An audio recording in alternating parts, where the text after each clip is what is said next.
Eu coloquei algumas coisas que eu quero transmitir para você na minha primeira mensagem. E a primeira delas é: nós somos uma agência do reino, mas não somos a única. E eu preciso que você entenda isso. Entenda que nós somos mais uma agência do reino. O projeto Recomeçar não é a única agência do reino, não é a melhor agência do reino, não é a agência do reino perfeita, não. Para nós, ele é mais uma agência do reino. Algumas agências do reino se consideram única, acreditam que apenas elas detêm a informação, o conhecimento e o Salvador para colocarem as pessoas no reino de Deus. Nós não. Nós sabemos que muitas pessoas aqui vieram de outras agências e que muitas pessoas aqui irão para outras agências. Entendemos que a figura de um pastor é basicamente a de um motorista de ônibus, onde a função é apenas dirigir. Em alguns pontos, pessoas sobem, em alguns pontos, pessoas descem. E o papel dele é continuar dirigindo. Se envolve demais com alguém que sobe, sofre demais quando esse alguém desce. Então, inevitavelmente, um pastor sábio, ele entende que não pode ter um nível de envolvimento tão intenso com os passageiros, porque eles são passageiros. Ou passam porque saem e vão para outras agências, ou vão por outras agências porque precisam mudar de endereço por questões de trabalho, ou porque partem, né? Nós perdemos um irmão em janeiro que partiu, foi para a glória. Então é importante que você entenda, se você vai caminhar conosco, nós não temos essa neura de achar que Jesus só está aqui e que você não pode visitar outro lugar, que você não pode pregar em outro lugar, que você não pode fazer nada. Nós não temos isso, por favor. Ok? Se vai caminhar conosco, entenda que nós temos a visão de que somos apenas uma agência do reino. É como se você fosse depositar um dinheiro numa agência bancária. Não faz diferença se a sua conta está, né, no centro da cidade, em Petrópolis ou em Xerém. Assim que você chegar numa agência e depositar, vai para a sua conta, porque está tudo integrado. É assim que nós pensamos. Tá bom, pastor. Mas o que se faz numa agência do reino? Eu acho uma boa pergunta. O que é que nós fazemos aqui? Eu acho que aí precisamos começar uma boa revisão. Numa agência do reino, se recebe e se apresenta a Cristo como Salvador e Senhor. O papel de uma agência do reino é apresentar e ter nela pessoas que receberam a Cristo primeiro como Salvador, o herói da cruz, aquele que apaga os meus pecados, que coloca meu nome no livro da vida. Normalmente, essa primeira informação é feita pelo evangelista, pelo evangelismo, e ela é feita por aquele que recebeu a Cristo e que agora vai apresentá-lo para quem ainda não o recebeu, para que esse também passe a ser um apresentador daquilo que já recebeu. Pois aquele que tentar salvar sua vida irá perdê-la, mas aquele que perder sua vida, que se dedicar, não é morrer. Perder a vida não é morrer pelo outro. Isso Jesus já fez. Mas é perder a vergonha, não a vida. Sabe? É perder a ocupação de tempo para achar um espaço na sua agenda onde consiga apresentar alguém a Cristo. Como? primeiro como o mais atraente, o Salvador, aquele que morreu para nos dar a vida eterna, mas também como Senhor. Talvez o Senhor já não seja tanto, né, uma função do evangelista, seria uma função do mestre, do pastor, ou de alguém mais habilitado com conhecimento para oferecer. Mas na agência do reino, onde nós estamos, nossa função é recebermos e apresentarmos a quem? A Cristo, como Salvador e Senhor. Por que não apresentamos Jesus como Senhor primeiro e depois como Salvador? Porque o Salvador é mais interessante. O Senhor é dono, é aquele que dita as regras, entendeu? Está assim de gente que adora o Jesus Salvador, mas que detesta o Jesus Senhor. Mas nós, como agência, precisamos, e é isso que precisamos fazer, uma agência do reino recebe e apresenta a Cristo como Salvador e Senhor. Aí vem uma pergunta para mim e para você. É isso que você veio fazer aqui? Você veio aqui para receber e apresentar a Cristo? Não, pastor, falando sério, eu vim aqui porque eu estou com câncer. É por isso que eu vim aqui e eu vim falar que pessoas foram curadas neste lugar. Não, pastor, eu vim aqui porque eu estou vivendo uma crise no meu casamento. Então, é por isso que eu vim. Então eu sei que o Casados para Sempre, certo, que muitos casamentos são restaurados aqui. É isso que eu vim fazer aqui. Não tem problema nenhum. Não. Desde que a sua necessidade esteja compartilhada com a função da agência do reino, receber e apresentar a Cristo. Enquanto você não recebe o milagre da cura, enquanto o casamento não é restaurado, enquanto a porta não é aberta, enquanto aquilo que você veio buscar aqui ainda não aconteceu, você recebeu a Cristo e vai apresentá-lo. E depois que aconteceu, você continua apresentando a Cristo. Se você veio aqui apenas para receber, você está no lugar errado. Essa não deveria ser a sua motivação.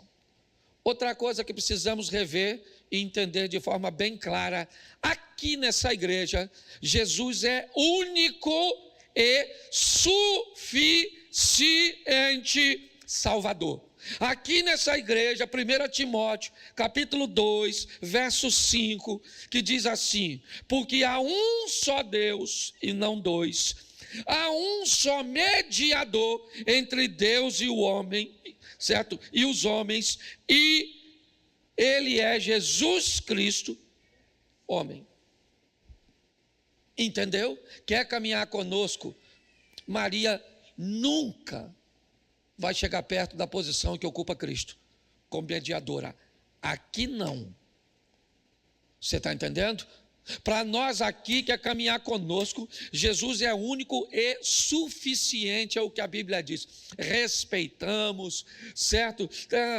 Somos educados, mas é importante você entender que ninguém, certo? Se aproxima da posição de Cristo. Ninguém.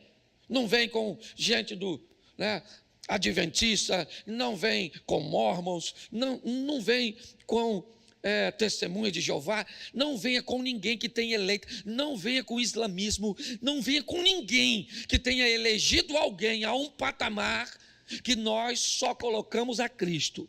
Que isso fique claro para todos aqueles que querem caminhar conosco.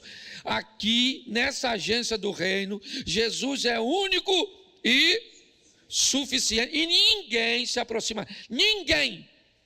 Aqui pastor não é pop star, não é, certo?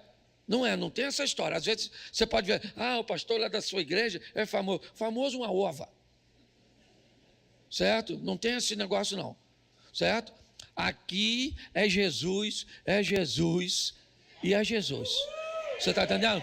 É desse jeito que funciona, e a gente precisa entender isso respeito, tá certo? Outra coisinha, rapidinho. Nós acreditamos que o Deus que servimos move-se com bondade e justiça. Bondade para nos deixar escolher o que quisermos fazer, e justiça para nos fazer colhermos tudo que diz respeito àquilo que nós plantamos. Aqui na nossa igreja, o chifrudo, o Satanás, o lapeta, certo?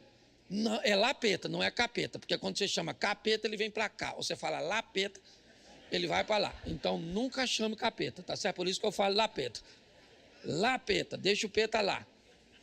Não chama para cá, certo? Aqui, o diabo não é o superpoderoso que é em outros lugares, não. Se aqui Jesus é único e suficiente Salvador, se aqui Ele é Salvador e Senhor, essa postura faz com que venhamos enfraquecer o poder do lapeta.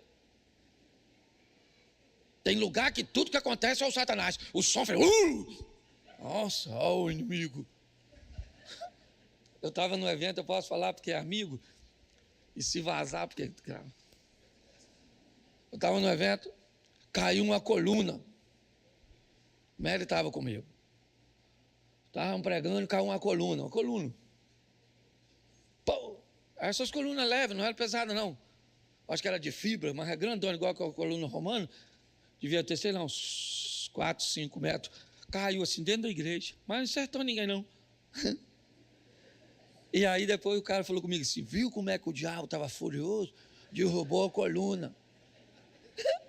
Eu pensei assim, quem trouxe o Satanás nesse culto? Porque comigo, ele não foi. Então deixa eu falar uma coisa para você, nós sabemos que o diabo é poderoso, sim ou não? E é. O anjo não ousou repreender Satanás, a não ser com a seguinte frase, o Senhor te repreenda. Eu acho mó barato uns crentes que querem pisar na cabeça do Satanás. Não pisa na cabeça dele mesmo, para esmagar os pensamentos, mas eu respeito.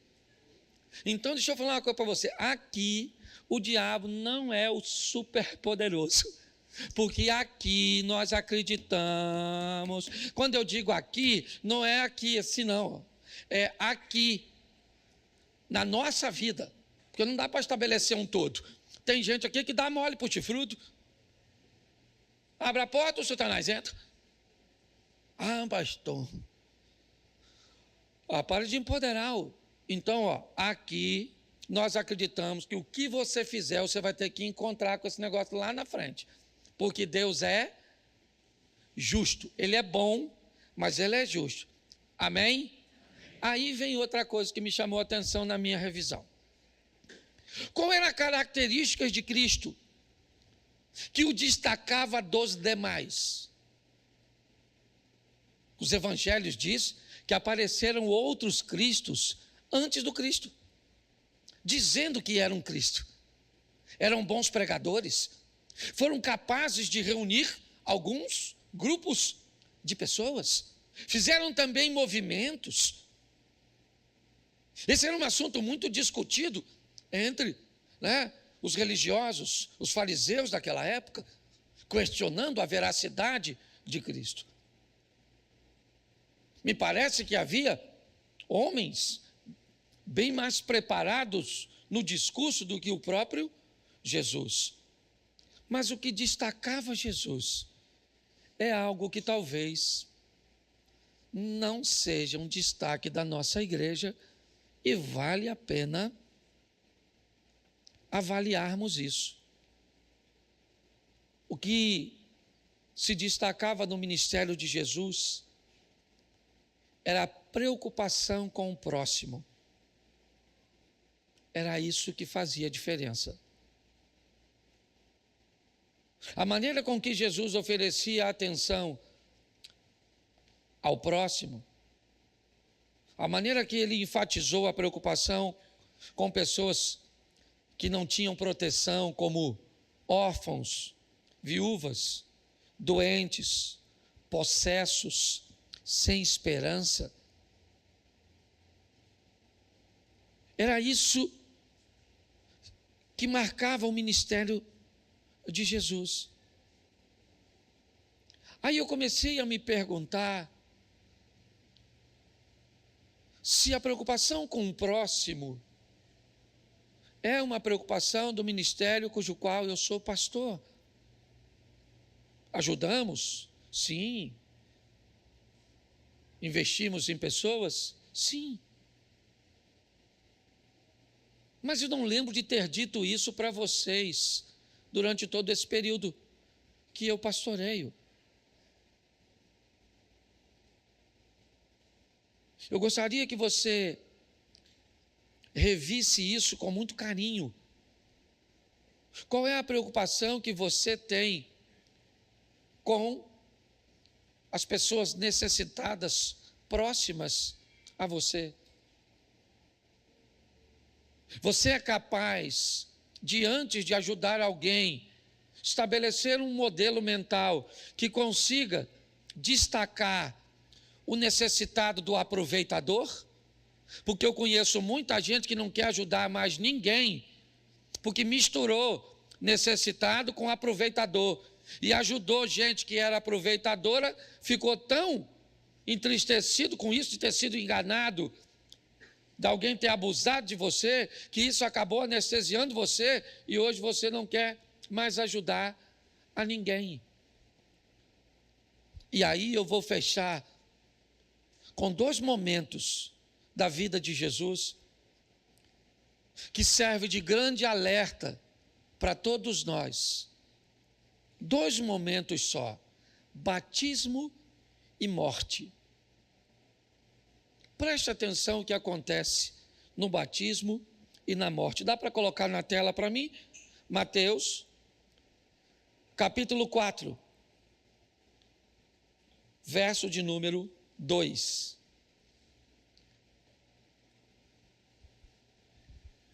E depois de jejuar 40 dias e 40 noites,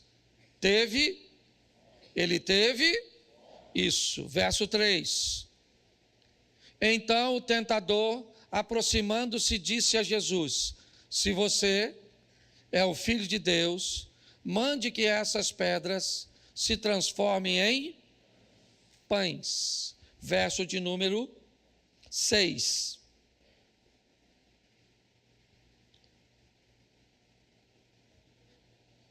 Isso. E disse: se você é o Filho de Deus, jogue-se para baixo, porque está escrito: aos seus anjos ele dará ordem a seu respeito. Verso de número 8. O diabo ainda levou a Jesus a um monte muito alto, mostrou-lhe todos os reinos do mundo e a glória deles. Verso 9. E disse: tudo isso lhe... Preste atenção, porque este é o momento. Jesus veio ao mundo para salvar a quem? A ele mesmo? Não. Ele veio para dar a vida por muitos, certo? Dentre eles, nós. Mas na tentação, uma coisa está bem colocada. Quem é que está lá? O Salvador. E quem é que está lá? O diabo. E o que o diabo quer fazer com o Salvador? Pare de pensar nos outros e pense em si. Você não está com fome? Se preocupe com a sua fome, não é com a fome do outro. Olha só, quando você estiver numa situação de perigo, pense em você. O Senhor dará ordem aos seus anjos a seu respeito. Pare de se preocupar se o Cláudio está em perigo, se o William está em perigo, se a Poliana está em perigo. Pare de se preocupar se o Miranda está em perigo. Pare. Não se preocupe com os outros, se preocupe com você. Salve-se a si mesmo. Ele não veio para salvar ele veio para salvar a mim. e a você. Você viu aqui? Tudo isso eu te dou, Jesus. A proposta é essa. Pare de pensar nos outros e pense em você. Pare! Negócio de evangelizar os outros o quê? De orar pelos outros o quê? Para quê? Para de vir à igreja, para a igreja ficar vazia e não se tornar interessante para ninguém. Você já administra a sua vida muito bem. Tem que chegar em casa e está tudo pronto mesmo. Dane-se. Você já está cansado pra caramba, tá? Sua mulher que se vire para fazer tudo. Dane-se se você teve um dia ruim. Pega o seu dia ruim e deixe na rua. Chegou em casa, esqueça quem você foi lá fora e chegue bem mansinho. Esqueça, por quê? Porque você não pode pensar nos outros. Porque se você começa a pensar nos outros, você começa a se parecer com Jesus. E se você começa a se parecer com Jesus, aí as coisas vão ter problemas. Isso. Não pense. Você vem cantar aqui, pense em você, de fazer bons movimentos, de cantar sua voz. Pense como a sua imagem vai aparecer na internet. Isso, pense nisso. Pense em você. Esqueça as pessoas. Essa é a proposta do Satanás para Jesus. Está com fome? Não é você que está com fome? Então não se preocupe com a fome dos outros. Não é você que está em perigo? Então saiba que Deus vai socorrer você. E o outro? O outro que se dane. Para que sofrer? Eu te dou todos os reinos. Pense em você, Jesus. Pois é. Mateus 27, 40. Dá uma olhada. Já que não conseguimos pervertê-lo no início do seu ministério, batismo, quem sabe não vamos conseguir no final de seu ministério, a morte. Ei, você que destrói o santuário em 3 dias, o reedifica? Salve a si mesmo. Se você é o filho de, desça da, salve-se. Salve-se. Verso 42. Salvou os outros e a si mesmo não pode salvar? É rei de Israel? Que ele desça da cruz. Então, creremos nele. Verso 43. Confiou em Deus, pois que Deus venha livrá-lo agora, se de fato lhe quer bem, porque ele disse: sou filho de... Isso aí. A minha pergunta na minha revisão desta noite é: estou pensando demais em mim mesmo. Como é que as pessoas estão me vendo? O que elas estão pensando a meu respeito? O que eu tenho, o que eu faço? Eu acho que vale a pena nós lermos a carta aos Coríntios, onde a motivação ela é mais importante do que o fato em si. Ainda que eu falasse a língua dos homens e dos anjos, se não fosse por amor. Ainda que eu desse meus bens e que eles fossem repartidos pelos pobres, se não tivesse amor. A motivação, ela é maior. Vamos pensar um pouco sobre isso. Essa é a minha palavra para vocês hoje. Amar o próximo. Parar de tentar salvar a si mesmo. Mas antes disso, para que você consiga fazer isso a longo prazo, tire um tempo para pedir a Deus em oração o discernimento, a expertise, para identificar entre o malandro, o aproveitador, o vagabundo, desculpe a expressão chula, sabe, mas só para não deixar na obscuridade, aquelas pessoas que querem se aproveitar de você, chegar a contar uma história para você, certo? De sofrimento, porque quer tirar coisas de você, porque tem preguiça, porque se você não souber identificar essas pessoas, você não vai conseguir ajudar pessoas por muito tempo. Vale a pena hoje, porque é isso que eu coloquei no meu coração.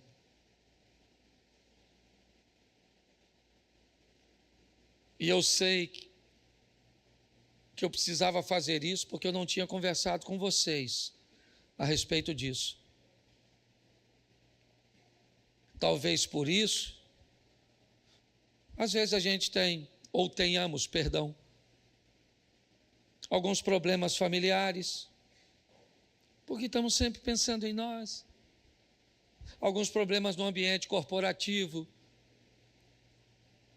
na nossa equipe de trabalho, quer na igreja, quer em qualquer lugar.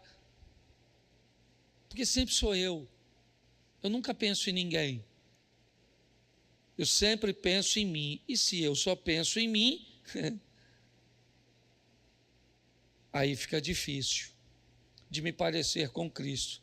Porque Cristo não pensava somente nele. Aliás, essa foi as ofertas que ele mais rejeitou. Desça da cruz, salve-se, salve-se, salve-se, Jesus.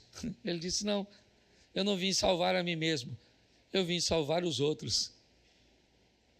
Que essa mentalidade possa ocupar um espaço, talvez pequenininho e tímido inicialmente na nossa mente, mas ao longo do tempo que isso cresça.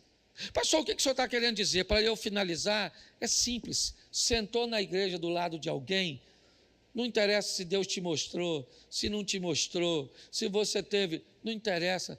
Bota a mão na pessoa e faz uma oração. E diga para ela sair melhor do que entrou. Peça a Deus para intervenha em favor dela, porque você não sabe o que ela está passando, mas Deus sabe. Essa é a grande verdade, é isso que eu queria deixar para vocês na minha primeira mensagem do ano de 2024. Jesus foi na casa desse cara. E sabe por que foi? Você sabe quem ajudou? Olha que coisa louca. Sabe quem ajudou Zaqueu ter um encontro com Jesus? Quem foi? Uma árvore, gente. Parme você. Uma árvore. Porque às vezes quem te ajudou a ouvir a palavra foi um rádio, uma televisão, um celular. É só mudar, adaptar. O Zaqueu não podia ver Jesus, mas ele estava interessadíssimo. Porque ele provavelmente queria saber quem é aquele homem que não era rico, mas era famosérrimo. E o Zaqueu sobe numa árvore e fica olhando. Sim ou não? Sim ou não? Então, presta atenção. Assim como a lepra, certo? Foi para Naamã, através da garotinha, um instrumento de transformação. Os espias foram para Raabe. E agora a árvore vai ser para Zaqueu, porque a forma que Deus vai te alcançar, ela pode ser totalmente oposta, estranha para muita gente. Esses dias eu estava fazendo um evento num teatro, num shopping em São Paulo. E o camarada tinha ido levar a esposa para fazer uma consulta, me parece, lá. Enquanto a esposa estava na consulta, né, no prédio do shopping, ele resolveu dar uma volta no shopping. Passou em frente ao teatro. Tinha uma fila grande para entrar. Ele foi lá e perguntou que filha era aquela, o que estava acontecendo. Alguém falou, vai ter um culto. E o cara que estava na fila falou assim, ó, e é de graça, é culto.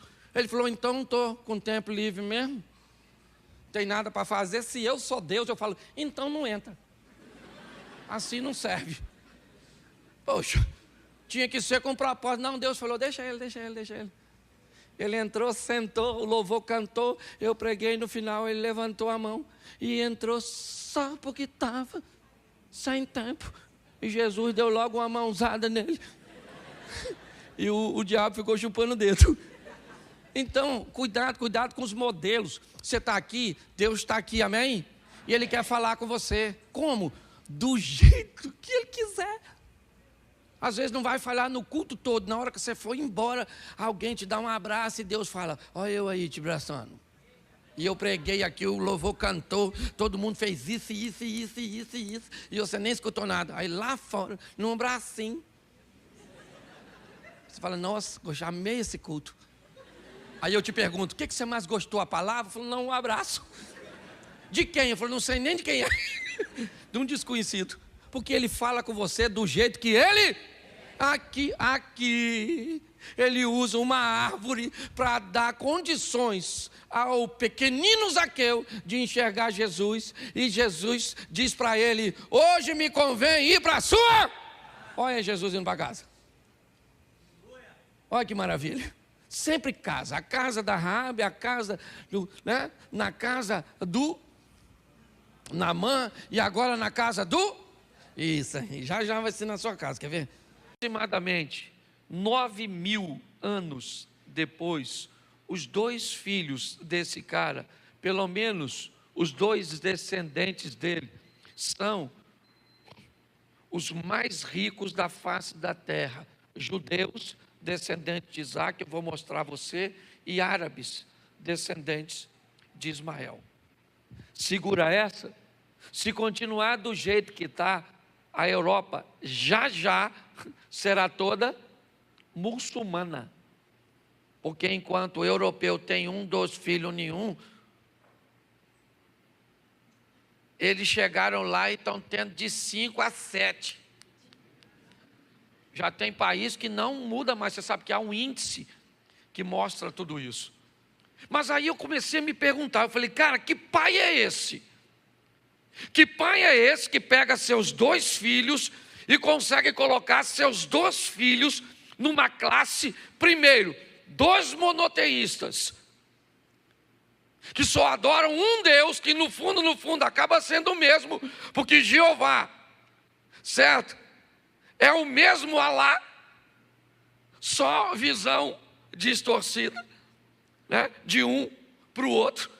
Tudo que nós pensamos ser sobre Isaac, eles pensam ser sobre Israel. Eu estava nos Estados Unidos pregando numa igreja e tinha o pai de um amigo que ele é muçulmano, mas ele foi na igreja para me ver pregar. E eu falei, cara, eu vou pregar sobre Ismael. Preguei sobre Ismael, preguei sobre Isaac, preguei. Ele falou, meu filho, você pregou muito bem, só que está errado. O filho da promessa é Ismael. Ele que é o primogênito, que ele nasceu primeiro. Você sabe o que é primogênito? Eu falei, sei, senhor. O que nasce primeiro, ele disse que qual que nasceu? Isaac ou Ismael? Eu falei, Ismael. Então ele falou comigo, então qual é o primogênito? Eu falei, Ismael. Mas depois eu falei, isso aí é outra coisa, deixa quieto. Mas não discuti com ele. Mas só para você ver que quando o assunto é adoração, a turma, ele sabe. E aí eu fui dar só uma olhadinha para ver se eu consigo usar alguma coisa com os meus 86 anos de idade. Diz que velho não sabe criar filho.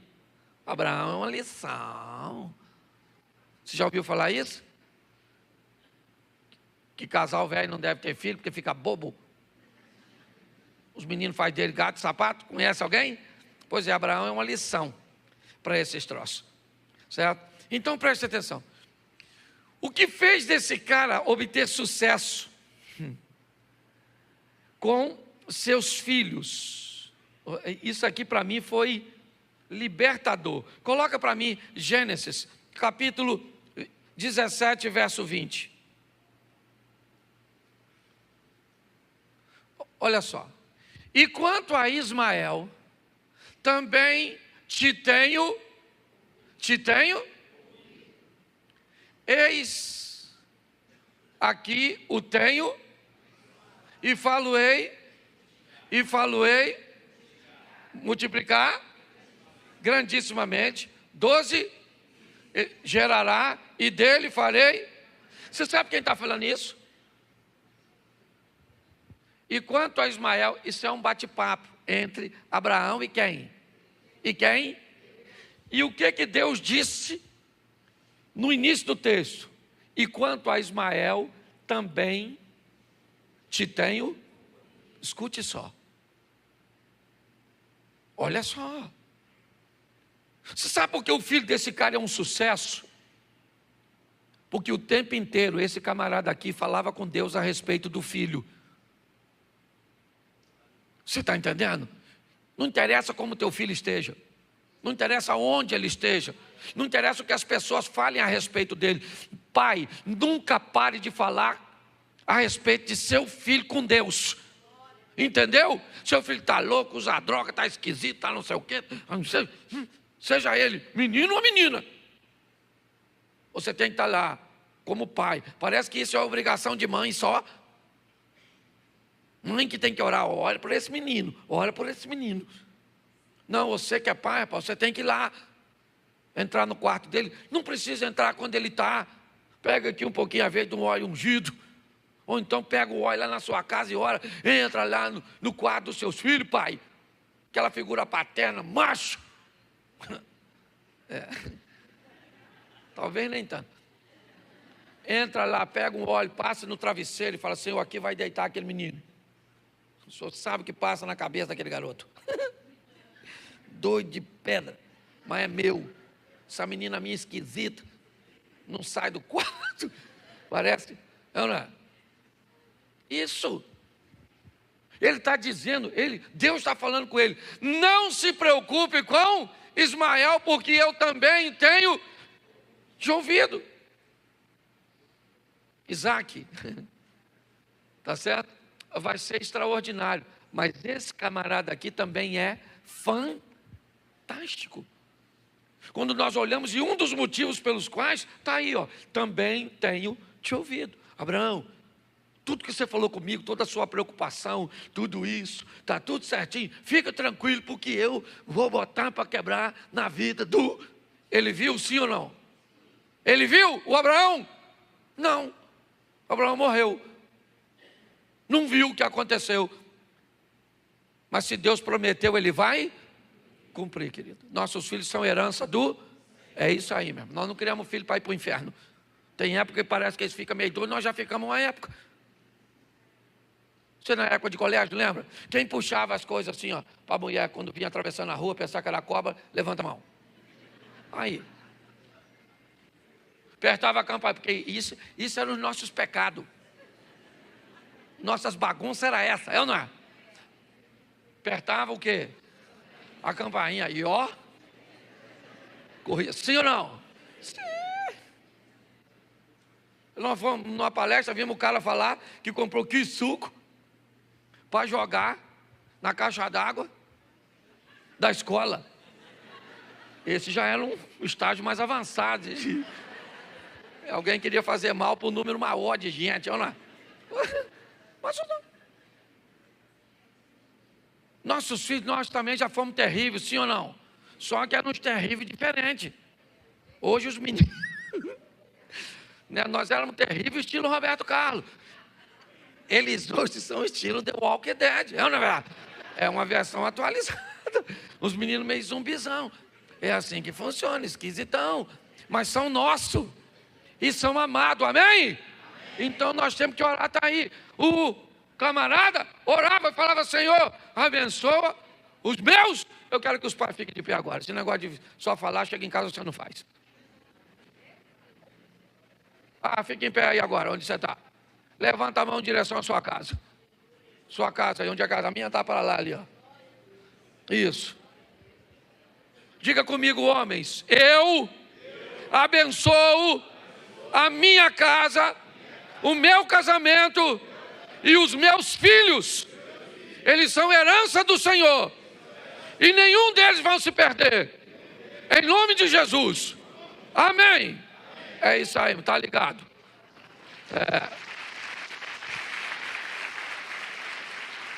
Então, um cara que fala com Deus, não interessa o tamanho do seu filho, pode ser um pirralhinho. Hoje meu neto estava lá deitado, estava lá, menino, você é macho? É, vô? Falei, é. Igual o vovô. Ele me olhou esquisito. Ele disse assim, queria ser melhor. Mas vamos embora, a vida que segue. Vamos embora, vamos embora, vamos embora.